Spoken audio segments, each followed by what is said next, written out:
Hello there, and welcome to the Impact Zone podcast. We are back to talk more TNA wrestling shenanigans, and today we are discussing what happens when you work with what you have and you build your young roster. This is what happens. You slowly get some success. It is a slow burn for a lot of young superstars, or whatever you want to call them, young wrestlers, to become those superstars.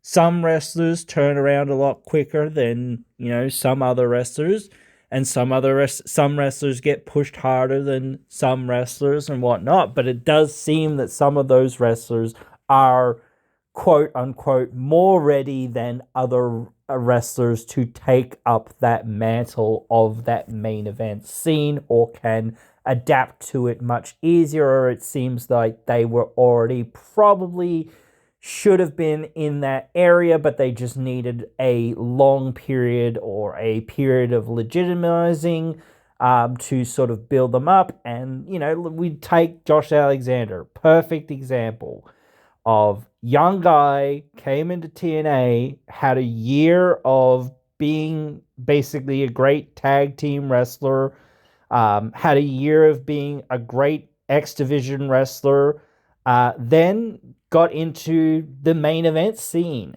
and has had for the last year or so been a great main event talent for TNA. This is what happens if you take a handful of ex-WWE guys, or guys that have inbuilt legitimacy right here, right now. Everyone knows their name and everyone knows their level of legitimacy, and say, okay, well, we're going to give this young guy some wins against these, veterans, effectively. I don't want to just call them veterans, but you know what I mean. These guys that have that inbuilt already legitimacy. You have him defeat Christian Cage at Bound for Glory. You had him beat, Chris Sabin, Alex Shelley, all these guys that were on the roster that had name value for a year. He was in a tag team. He beat the Motor City Machine Guns in a tag team. He beat them as a singles wrestler in the X Division. He beat them in the main event scene as a wrestler. So again, you see this evolution of these characters. You see these, again, he beat Eric Young, he beat Eddie Edwards, he beat so many other people. I'm not going to go literally through every single wrestler. They brought in wrestlers from New Japan for him to beat. They brought in guys from, effectively retirement, Charlie Haas, these other guys, Bobby Fish, etc. I'm, again, not going to go through every single one, but again, these wrestlers are either right now very legitimate or had some legitimacy behind them and some level of, that WWE rub. And you need that for your young talent. You can't just say, oh, well, we're trying to get the WWE rub off of having this talent here. Yes, that is something that you're obviously trying to do because the casual audience knows who this person is because they were in WWE.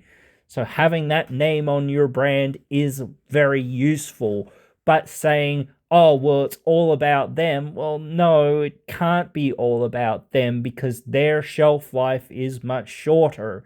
You can't use them forever. And you've got to have young and upcoming stars that actually vanquish these guys and go forward. You can't rely on, and this is something that WWE, fell into the trap of, falling into the trap of using ex-stars like Goldberg. You can use stars like Goldberg, but you need to use them in the right way. They need to win at the right time and lose at the right time.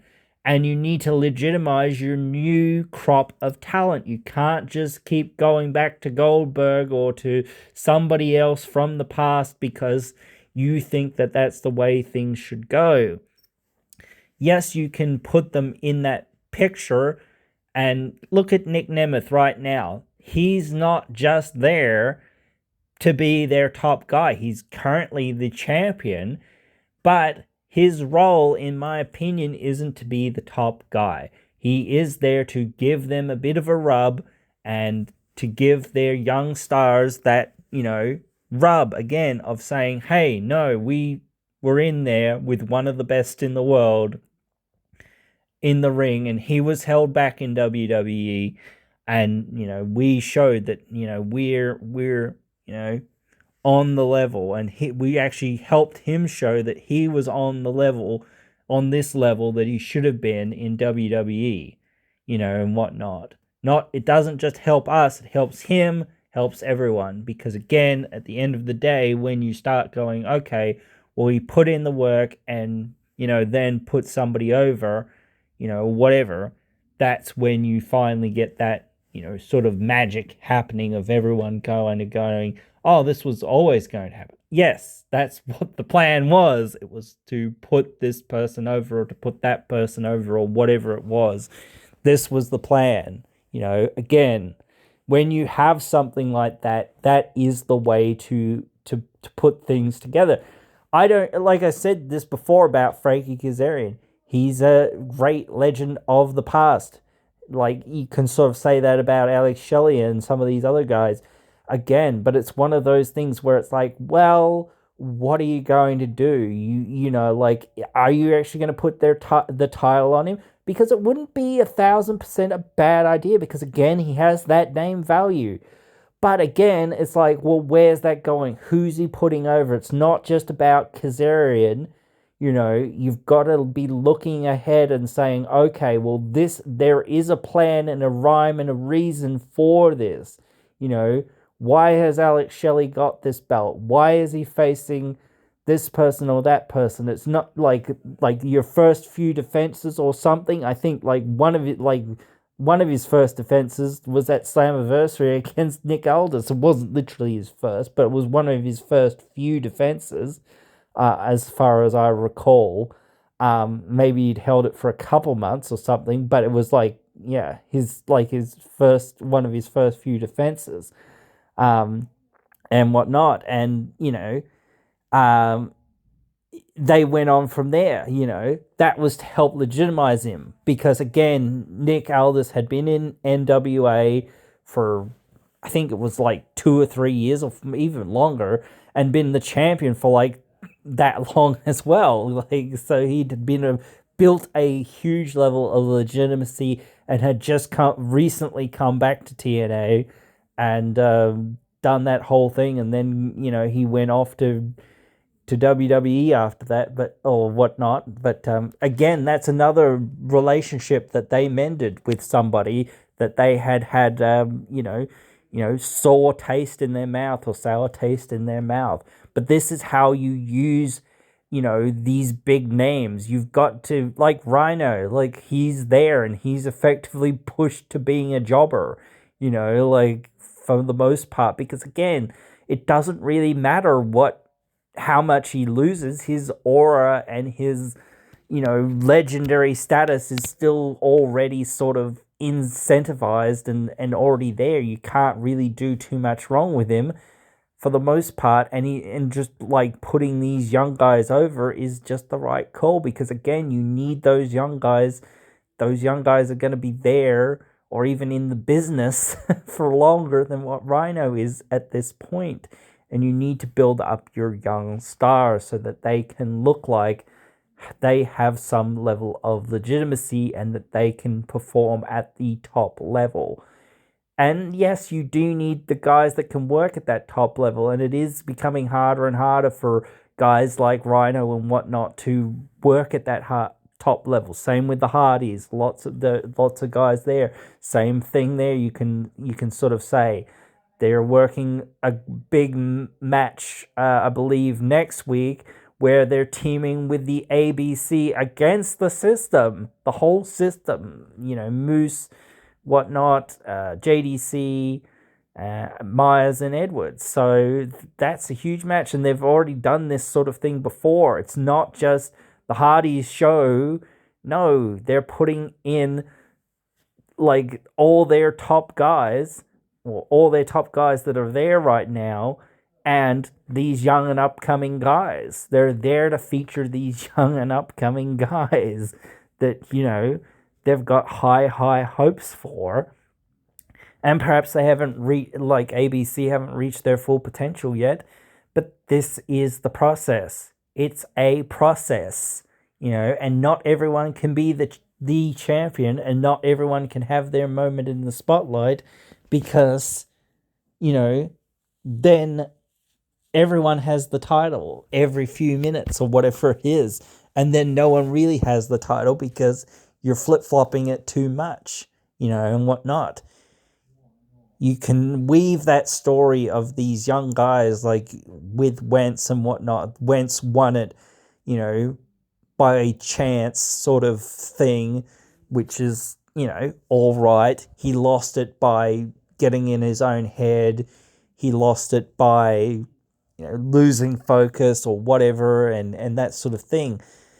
You can tell that story, he's good enough to win it, but he just has to get his own head straight and whatnot, not just follow through with the same thing because bloody, he's got Wensley on his brain too much, and whatnot, wanting to fight him, and whatnot. So again, you've got this whole thing going on behind the scenes, and then you weave in of saying, well, this is one of the hottest, divisions because the level of competition is so high, anything can happen.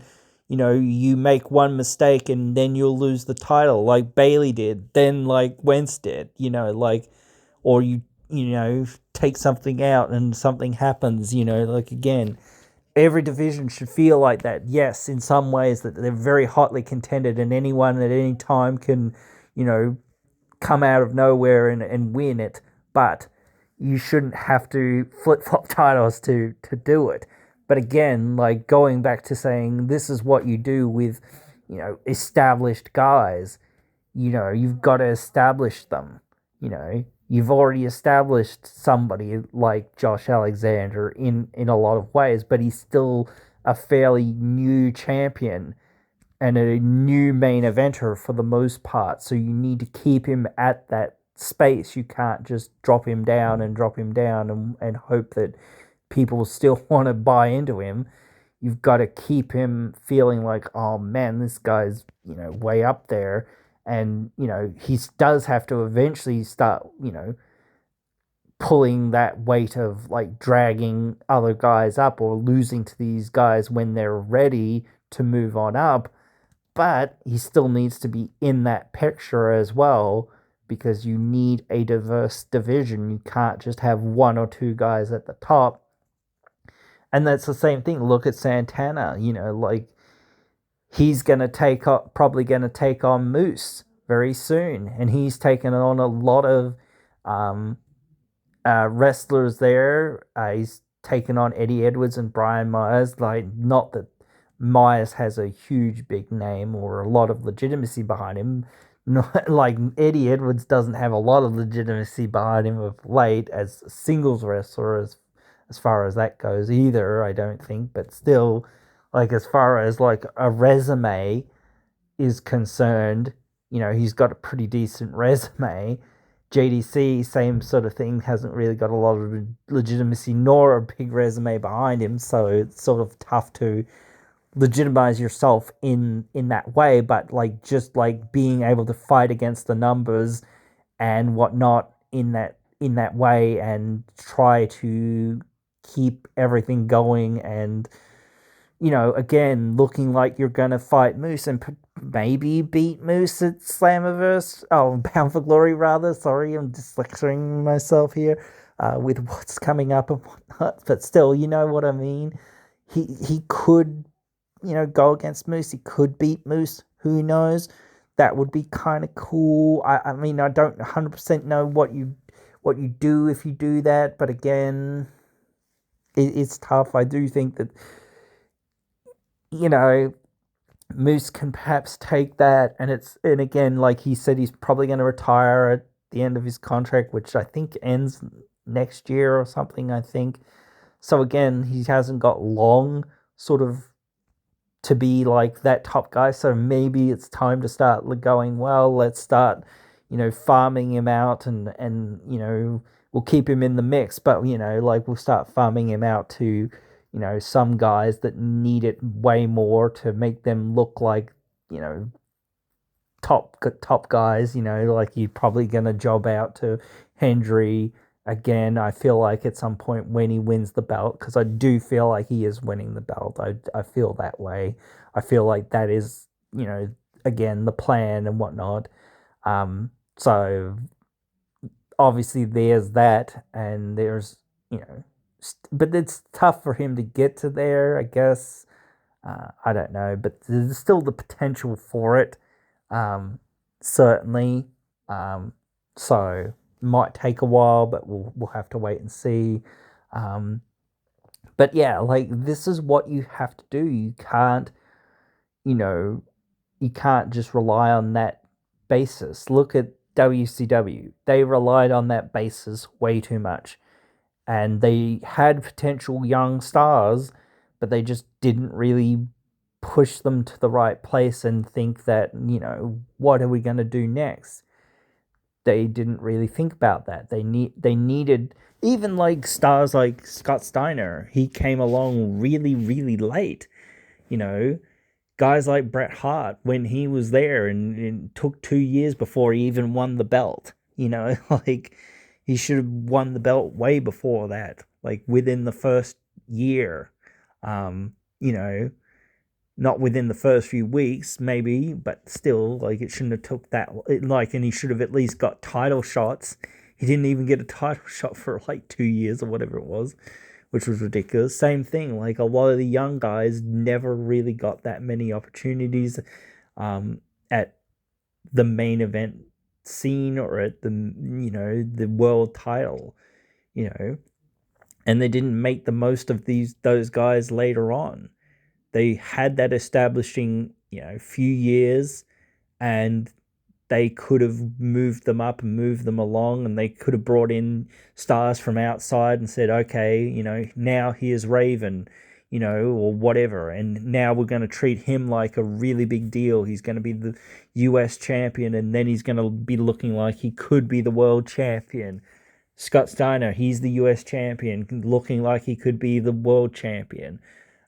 Bill Goldberg wins the US title, becomes the world champion. Like that was good because, they actually pulled the trigger on somebody somehow, some way, and did it in the right way, not just, like going out there and going like they did with the Giant. They brought him in like he probably wasn't quite ready, but again, like they didn't know what to do with him. They didn't know to, put him where and to give him enough experience or send him away or, let him learn and let him grow and let him develop what like he needed to, you know, and he was expected to be the top guy or one of the top guys in his first few matches ever, which just is ridiculous. Like, like it's a lot to put on somebody, and they need to learn and really learn the ropes, and it's a tough process.